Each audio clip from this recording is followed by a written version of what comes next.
One of the standout performers of the India growth story has been India's hospitality sector, and one company has absolutely led it from the front has been IHCL.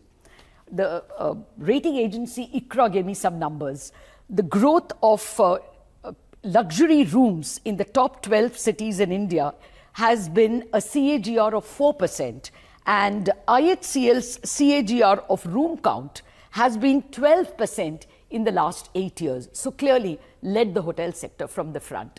Joining me to decode whether this growth can go on in the next 10 years is the Managing Director and CEO of IHCL, Mr. Puneet Chhatwal. Mr. Chhatwal, thank you very much for joining me. Thank you. Well, I have a lot of growth numbers from your accumulated annual reports. But before I come to that, we are meeting under a tense international situation, or at least bilateral situation. This tariff war, does it impact the hotel sector? I mean, it's at the moment only exports, but will it hit hospitality? I think it impacts all of us in one form or the other. So the good news is this too shall pass. Yes. If a sector like ours that has seen COVID, where there was a complete lockdown and your revenues go to zero level, anything else that comes after that seems pretty manageable. But the general feeling, the feel-good factor is very important for hospitality, travel, tourism trade. And the feel-good factor also comes from, stability in the markets, and people have a feeling good returns, good money is being made. So I would be a little bit cautious, and that we prepare ourselves well in advance for anything that might come. But I also very firmly believe that we are extremely capable of navigating through this tariff war phase 2. Oh yes, we've done that in the past. I mean, in the 1991, we had dollars for just about 3 weeks of oil purchases, and we came out very successful from that. We came out successful from the taper tantrum, and this too shall pass, as you say. But nevertheless, the global growth itself, numbers are being pulled down by banks like the IMF because of this confidence factor. We are benefited a lot from the GCCs, and you all would have benefited because of all those meetings and all the foreigners who will be coming in. Will that be will the second half of FY26 be an issue at all? See, we have had, as a sector, 13 very good quarters. I don't see that changing for the next foreseeable future. I think hospitality, travel, tourism is going to see an exponential increase over the next 20-25 years. It's just the beginning. And, we have hardly enough supply. And we have now new demand generators. We have new conference centers, we have new highways, we have new airports coming in. And, there will be small turbulences, small headwinds that will come. But eventually I see it as a beginning of a very long cycle for hospitality. And those who always considered this as a cyclical business would be surprised when the cycle started, when it peaked, when it is going to end.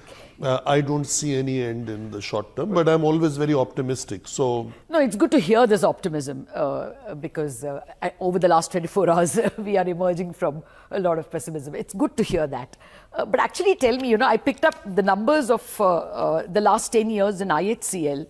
You all have grown at a 8-year CAGR of 12%, and the market cap of the company has grown over these 8 years at a compounded annual growth rate of 30%. So is this that you are lucky for the Tatas, or you're in the right place at the right time? I think right place, right time, right strategy, right team, right group leadership. Okay. A lot of things need to come together, but we had a very clear plan, which we very boldly articulated for the first time in the oldest operating company of Tata Group. And then there was very little belief if we will be able to achieve that first plan. Then we gave the second plan. There was a lot of belief that we will achieve and overachieve, which we also did. But now when we gave the third guidance for Accelerate 2030, People still want us to give more. Okay. And so I think it's been a nice journey, but it is doable and everything is possible.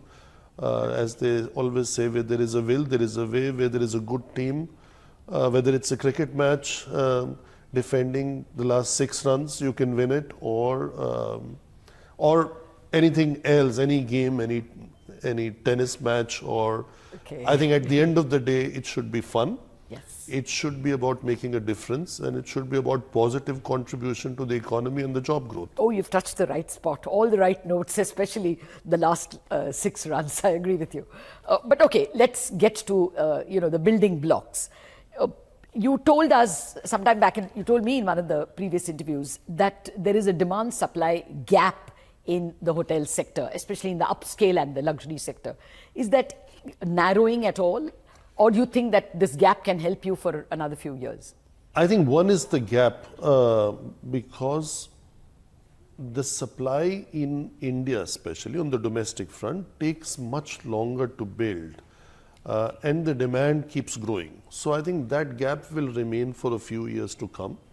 Having said that, the larger supply that is needed will come in the mid-scale and the lower mid-scale segment, because a lot of Indian people are entering that possible 500 million population bracket that would like to travel, that would also like to experience, leisure destinations, also for business. As the country's, the country's business economy grows, the needs and wants will grow in the tier 2 cities, tier 3 cities. Yeah. So a lot of supply is coming in these cities.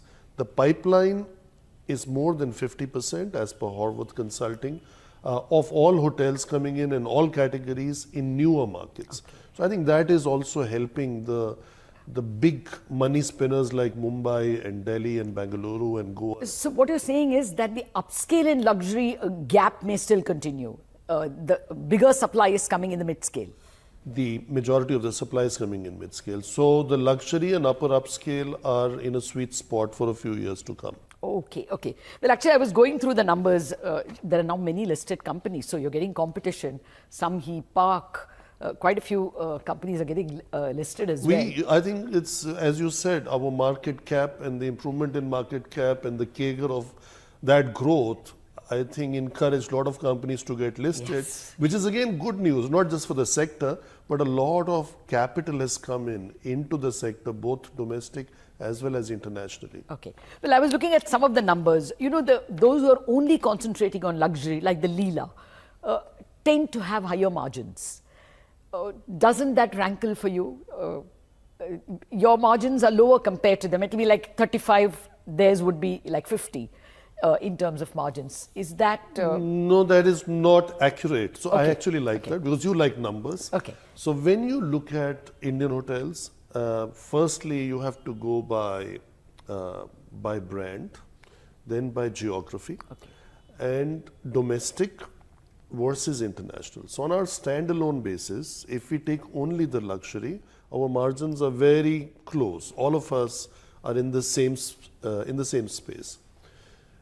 As a Tata Group company, which has been always, asked to help in nation building, the company that first created Goa, that contributed significantly to Kerala, or more recently to Havelock, we will always have projects which create a destination, but the business case kicks in 2-3 years later. But that also helps us because today, who's the largest operator in Goa? Yeah. With our Homestay brand, we have more than 50 outlets. So nobody comes even close to half of that. Almost 20 hotels we'll have by end of next year in Goa under various categories. So that's one. No, I take your point that when it comes to luxury, you probably will be absolutely comparable to the best in business. But because you are in so many spaces, upscale and maybe even just the business hotels like Ginger, doesn't that bring down the margins? Is that okay by you? Actually, Ginger should technically do more margins than a luxury hotel. So our Ginger Mumbai Airport, this will be its second year of operation. In the second year of operation, should do easily 55% plus margin. Oh, okay. So it doesn't And mean all that. the new gingers are achieving that. Okay, okay, okay. So non-luxury doesn't mean lower margins at all. Not at all. Non-luxury means lower fixed cost. So it's a more variable cost model. So after your break-even point, the graph doesn't, open up like that. It's a narrower increase, but the margins are always higher. And in a cyclical downturn, should it ever come in the foreseeable future, that's an easier model because it doesn't get into loss making. Okay, okay. So it is more with this diversification. The reason why you don't concentrate only on luxury, but go across other segments is more for diversification. What are the advantages? See, number one is diversification of the top line.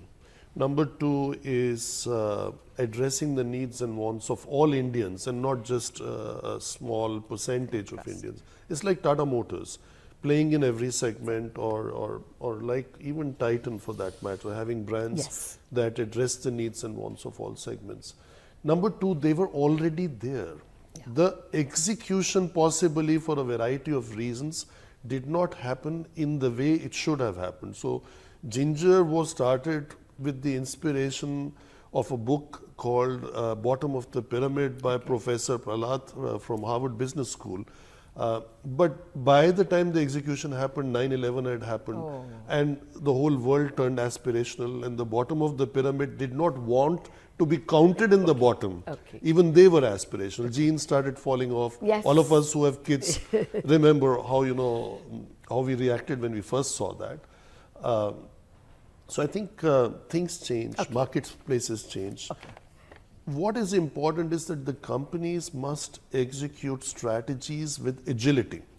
So, and we call it stragility.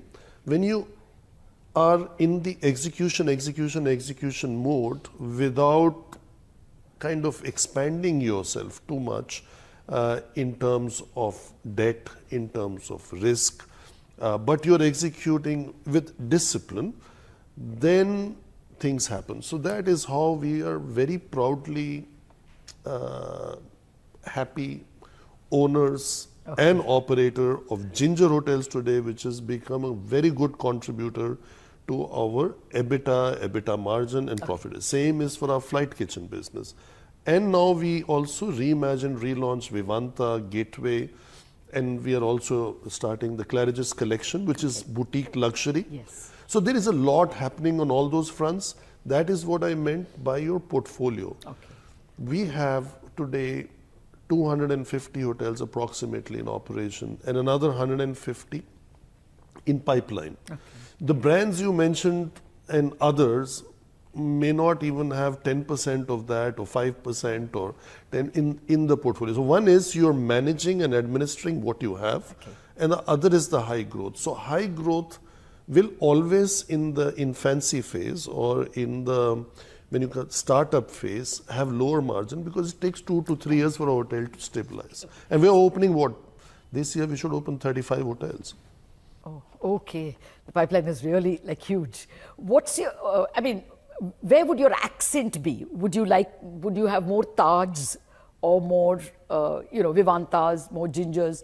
Where will your accent be, or will the proportion be more or less the same? No, over time, I think the Ginger and Gateway brands will have higher number of rooms. When it comes to revenue, it will be the Taj, because just our flagship like Taj Mahal Palace, in a few years should hit, as one single hotel should hit 1,000 crores in revenue. If we in 4 years are able to build the Taj in Bandstand, erstwhile Sea Rock, famously known as Sea Rock, that should in the very first year hit 1,000 crores. Now you need a lot of Ginger branded properties to get to 1,000 crore in revenue. So from a revenue perspective, obviously it's Taj, but number of hotels, primary markets, tier 1, tier 2, tier 3 cities will be Ginger and Gateway. Boutique will be Vivanta. Boutique luxury will be Claridge's. Okay. No, I take your point. You'll have getting Sea Rock to that level will be for us even great memories. But how did you all miss out on BKC? I mean, you were a bete made money over there because of this Geo Center, and it has now become the hub of so many conventions. Is that something you regret? Don't think I have a regret. On the other hand, it's an opportunity. It's an opportunity to come with a product. Again, as you mentioned, right time. The place is right. Yeah. But I also do believe if Bandstand comes up together with Land's End, it might again shift with the coastal road, with all the infrastructure investment that is going in. That kind of demand may also move because it's very, sometimes when an event is happening in Geo, getting in and out of BKC is very difficult. Having said that, it's definitely a location we are looking at very, very carefully and very closely. But we want to have a project which has the right financial metrics so that we don't get hurt. In the long run. Fair point. No, I will look forward to breaking that news if I can. But no, I take your point about how, Bombay's prime areas have shifted. When I started off my career in journalism, I was in Economic Times. So traveling to town, anybody who worked traveled to town. But then the center of gravity shifted towards Worli and then BKC. And now with coastal roads, the center of gravity may well shift back because it's a pleasure if you have a meeting in town.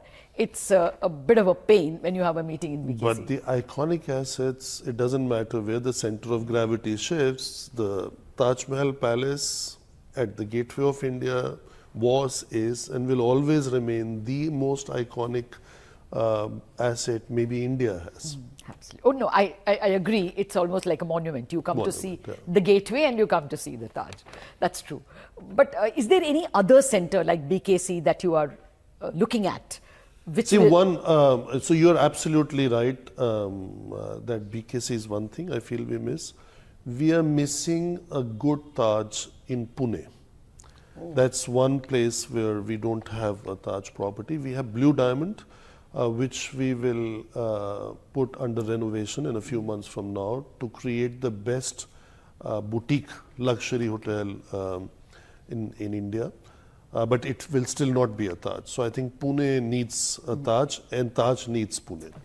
And finally, I think in the Delhi airport, we are opening Taj very soon in the next 14 to 16 months. But we miss a property in AeroCity. In, let's say, as a Gateway or a Vivanta in AeroCity would do a lot of good to our brandscape. Yes, Bangalore is a place where, you're going to see a lot of visitors and a lot of business. I take your point. Okay, on that point, let me come to the margins part again. You think this kind of margins in the hotel industry is maintainable? Or do you think that, with competition, I told you the number of hotels that are getting listed, pressure on margins will start to show? Yeah, I think that is a fair comment, but that's why we have never guided beyond, like 35% margin.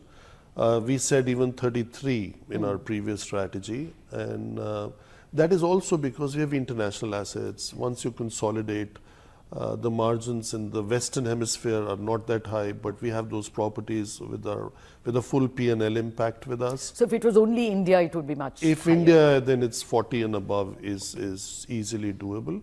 But what will help us going forward, especially if there was to be some headwinds coming in, the larger our footprint on our homestays, the larger our footprint with Ginger, the larger our footprint with Gateway, the more hedged we would be in terms of not just the diversification of top line, but also in terms of securing both the absolute amount of EBITDA as well as the percentage margin. No, I'll just come to that because I'm really fascinated by the Amar Trails and Stays, Amar Stays and Trails, as well as the other properties. But just to finish the main hotel business, for a place like Taj Mahal Palace, it's already 90%, 95%. It's almost always full. People tell us those who seek to stay here or those who want meetings over here. How will you improve margins over here when you're already full? Is it cost cuts? Is it digitalization? What cards do you have? All possible cards and all possible tools in the toolbox. I think all these assets present a unique opportunity. Like let me take an example, the size of the kitchen. Okay. Now we have such a large kitchen. We can remodel those spaces, get guests into the kitchen, create bars inside the kitchen. Because just think of your home. There was a time you needed a grill, a microwave, oven, all separate gadgets. Yes. Today you get just one thing that does all these functions. So just like efficiency has come in through electronics, through digitization, through spaces that you can remodel, new innovations, restaurants. We opened in Taj Mahal Palace, our new Indian concept called Loya. Loya has doubled the revenue versus what it used to be masala craft. Okay. So the same thing will keep happening. You have to, the negative is hotel business is capital intensive. You're never finished. You keep investing into newer concepts and new things. The positive is you have an opportunity to double your revenue and increase your returns. Okay. You know, we are in India still very labor intensive, and it helps. I mean, we like to be served. We think that is part of the holiday experience. But elsewhere in the world, digitalization, you know, in so many spheres has taken over. Do you see that? We don't see so much of that in the Indian hotel space. We have that in a few gingers where Robo is going around in the lobby, but that's where it ends. Okay. I think with the young population that we have, the demographic dividend India has, people need jobs. This is a sector where we can skill quickly. And one of the unique strength of Asia in general and India in particular is what we call Atithi Devo Bhavo.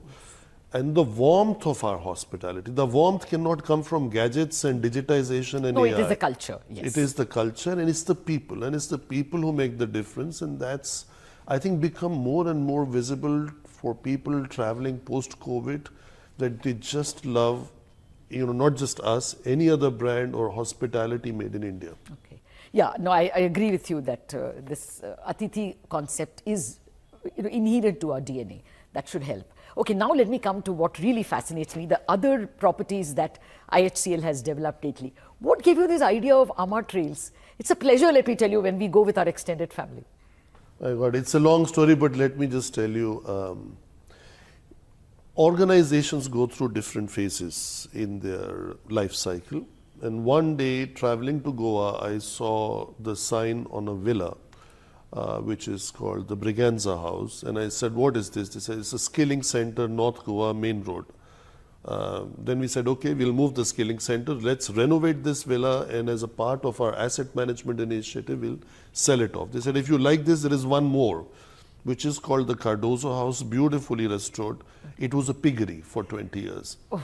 So this became one of my favorite villas. While we were doing those, Tata Coffee got to hear about this. They came with their 9 villas, so it became 11. Then Tata Power got to know about it.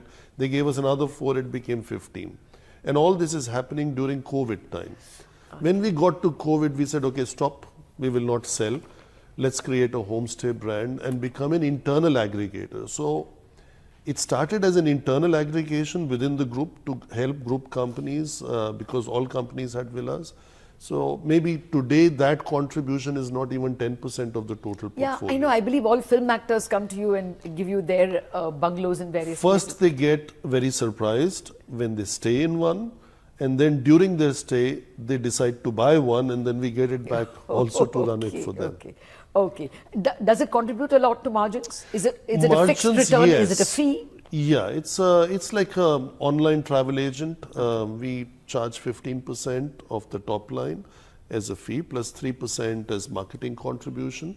But you need a big scale. So we are today at around 130, 140 in operation, with a total portfolio of around 300 in various stages of development.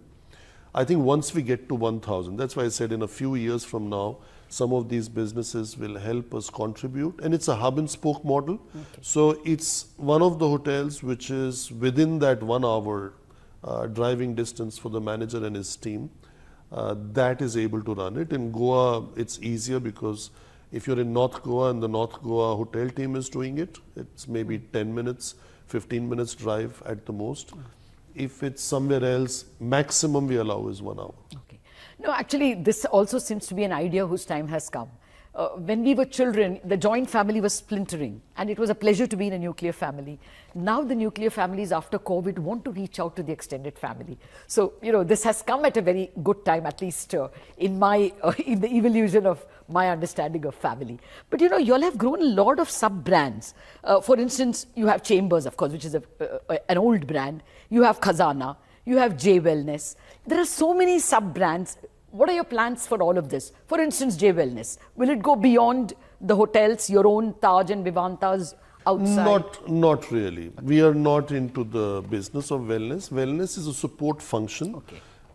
That is essential in luxury and upper upscale space. So J Wellness will be in that part of your hotels. That part of our hotels. Khazana started because in olden days there was a requirement to have a shop in a hotel to get 5-star classification. Okay. Over the years, it's done well for us. It's something which doesn't bring in big money, but doesn't cost us anything. But you don't want to scale it up to ensure it makes more money? No. Khazana, is just serving the needs of hotel customers. It's just good to have a shop when people like us, who are traveling all the time, feel guilty, they can quickly pick up something and take off. That's why I use the Khazana. I mean, to pick up a quick gift. And there are some very unique items that you get at Khazana, which are very nice and very compelling in price.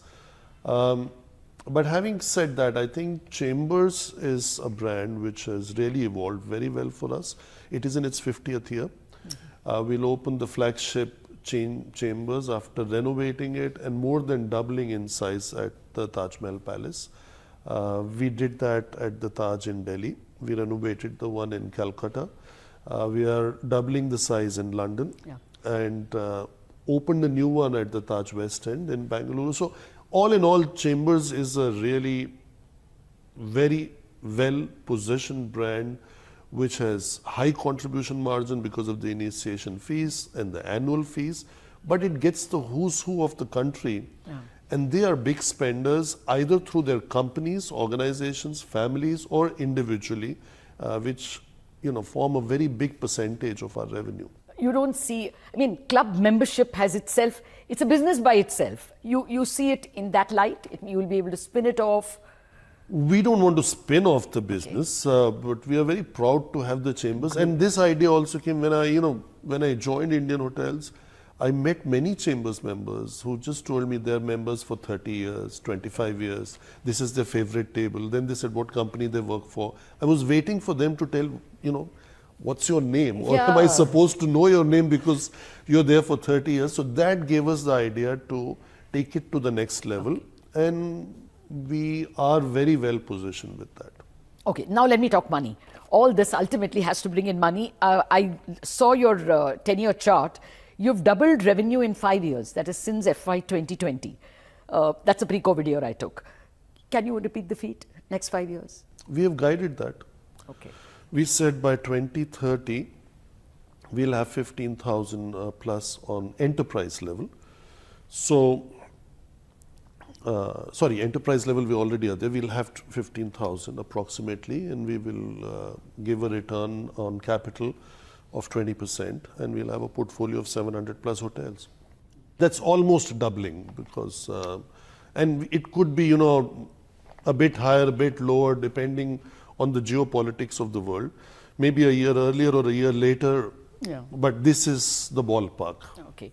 Yeah, we are keeping our fingers crossed that these problems will go away. But, our viewership for this interview are also stockbrokers and share investors. So just give me the near term as well. This year, will you be able to, I think your revenue growth would be this 15% that you would?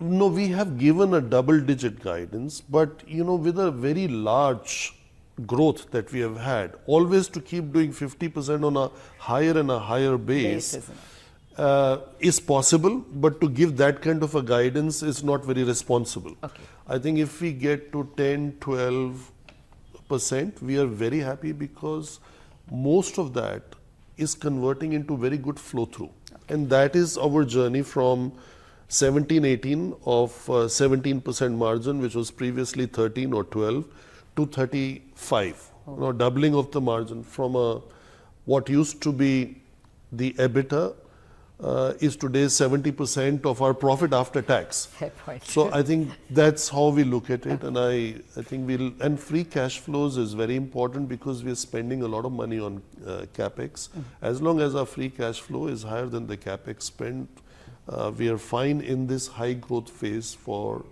our group. I remember when, say 8 years ago, when I saw your 10-year chart, the profit was in brackets. So it was losses. Now you have 3,000 crore of cash. What are you going to do with it? Firstly, I like the question because you also asked me in my very first interview, I think the question, you have 3,000 crore of debt. What are you going to do with it? Okay. But it's a few years ago. This is a good question to have. It's a good problem. So it's a good challenge to have. I think we are very well positioned to take advantage of any M&A opportunity. Under the guidance of our board, we have taken a decision to keep at least a certain amount as a cash reserve always, so we don't get into the debt spiral. Okay. So the important thing is we not only have 3,000 crore cash, we have zero debt. Yes. So our net debt is zero. We have a small amount to pay off in London. As soon as we have the RBI approval, that will be paid off. So neither at the property level nor at a corporate level we have any debt. So I think that positions us absolutely in a very strong way to take advantage of any opportunities that might come because of headwinds, because of geopolitics, which was not the case when it happened last time. Okay, fair enough. I take your point on that. You know, this is again a stock market question. You have stake, not 100%, in Taj, GVK and in Oriental Hotels. Will you want to buy up everything or want to sell it off, or does it remain like that? Simplification has been part of a group strategy instead of having so many companies because business was done that way. Having said that, as a Tata Group company, we have a lot of respect for our partners. If the partners want to, take their stake out or want us to buy their stake, then it's a different issue. As and when that happens, both the companies you mentioned, they have their individual boards. Yeah. I chair one of those also. Okay. So that is. So at the moment, there's nothing on the anvil? No, at the moment there is nothing. The just continues as it is. Because it gets complicated when we did some of those deals. Like Oriental you mentioned, I think it's more than 40 years ago. Okay. So now with the family tree, I think it's almost getting to great-grandchildren. Okay. So it just continues. It just continues. It is a very good company. It's done well. So all fine. But again, in the journey, as we move forward, if opportunities come to create win-win for both sides, why not? Okay. Well, let me just come to the final, where your growth is headed. I copied out these numbers from one of your annual reports. Your 2030 targets, I believe revenue will grow from the current 8,500 odd to 15,000 crores. Your portfolio of hotels is growing to 700 almost doubling, 380. The ROCE as well, you want it increased from 17 to 20. All this is doable, you think?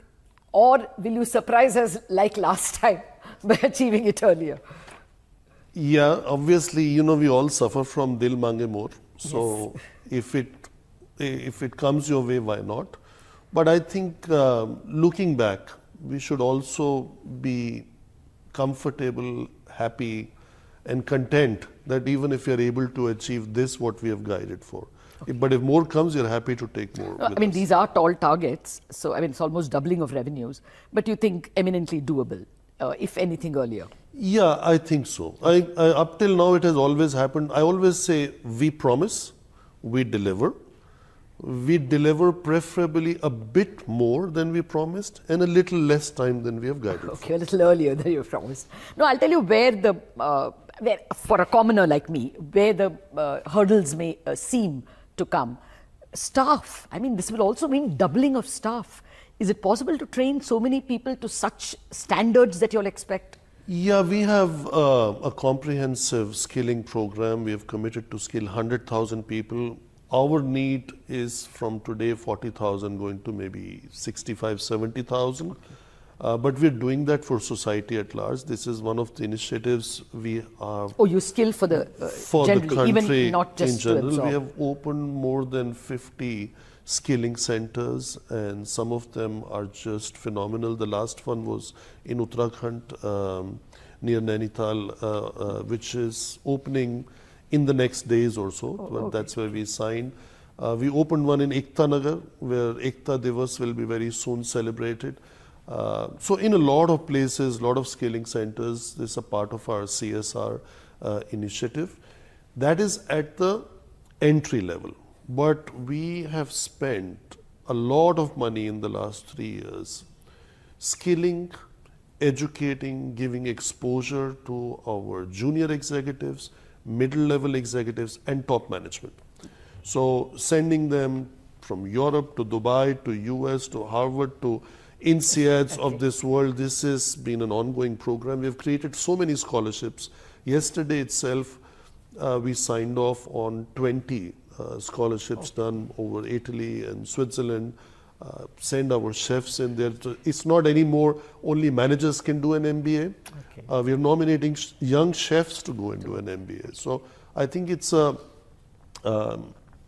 very good contribution at large, both to the society, but more importantly to a sector which has always had a low skilling background. But as the sector has evolved, has got sophisticated, gets questions on margins, EBITDAs and ROCE, so we have to make sure that the broader population within the sector understands these metrics. Fair point. Just cast your eye on what you see as the growth drivers. Will it be spiritual tourism? I mean, there seem to be suddenly a whole host of reasons why tourism will grow. Spiritual tourism, wildlife tourism. I mean, something I had not done before, but I do very often these days. What do you see as the drivers? A bit of all. To answer it very simply, these are what I call the side effects of getting richer as a nation. If you become the 4th largest economy, if you have a good GDP growth, if you have a higher disposable income, then you start thinking of wildlife tourism, going to beaches, mountains. And then when you have done all, so that you don't feel guilty, you also go to spiritual destinations, right? That's true. So that, like God, yes, I hope everything is fine, right? At least that's my take on it. So you see spiritual tourism being one of it's the bigger drivers. It's unbelievable. I would have never thought that the extent of people who went for this Kumbh is unimaginable. I've seen a lot, but never seen anything or heard anything like that. Recently, I went to Banaras, the holy city, and it's become like one of the highlights. So when I first saw the Ganga Aarti there, I started recommending and started sending people that you have to do it. It's like a 1 hour of a spectacle. It could be anywhere in the world. It's just outstanding the way the whole thing is done and so those will be the future destinations of your... They're all, whether it's Guruvayur in the south, or it's Tirupati, or it's Vaishno Devi in the north, or Timbakeshwar right here, or in Guwahati, Kamakhya temple. I think all this, and also... is on your radar for future on our expansions. radar, but let's think of sectors which have huge potential, is your Buddhist sector. We hardly have any supply in there, so a lot of people who are into Buddhism outside of India. So we can attract a lot of people from outside of India into India. A lot of Indian diaspora outside who would like to show their families Ayodhya or Banaras or other temples. So I think a lot will keep happening in this space. And the world is also becoming a bit more spiritual in this time of uncertainty. Just to flip the question, what do you see as the dangers for the hotel sector? Clearly one of the best performing in the last 8. What can go wrong? You know, the perception of the sector, especially in India, is unfortunately luxury, when the total supply in luxury is less than 10%. Okay. So, really? you know, the sector is perceived per se as a luxury sector. So I hope people don't get intelligent ideas to let's again start taxing it more. Okay. That's one definite challenge. The second is obviously the geopolitical thing. So when we spoke about the recent news, if we go back 2 months, the Operation Sindoor, then we had unfortunate airline accident. Then we had this Middle East tension of Iran and Yes, no Israel flying, yeah. and no flying and flying getting longer. But psychologically, people, unless they have to go to a destination, they just cancel the trip or postpone it. But for us in our sector, a room not sold today cannot be sold tomorrow. So yes, it creates pent up and later people come, but what about the low occupancies we had On during that day such or on in that week? So there are these kind of challenges, and for after a very long time, I see the world going through these geopolitical challenges one after the other. That's true. That's true. So let's hope more peace comes in and more friendliness comes in, and we solve all these challenges, so that at least the sector, the only sector I've worked in, starts benefiting more and more from the boom that will come after that. No, more than the hospitality sector, of the world in general. One hopes these tensions ebb away. Thank you very much, Mr. Chhatwal, for joining me for a very, very enjoyable conversation. Thank you. Thank you for having me. Thank you.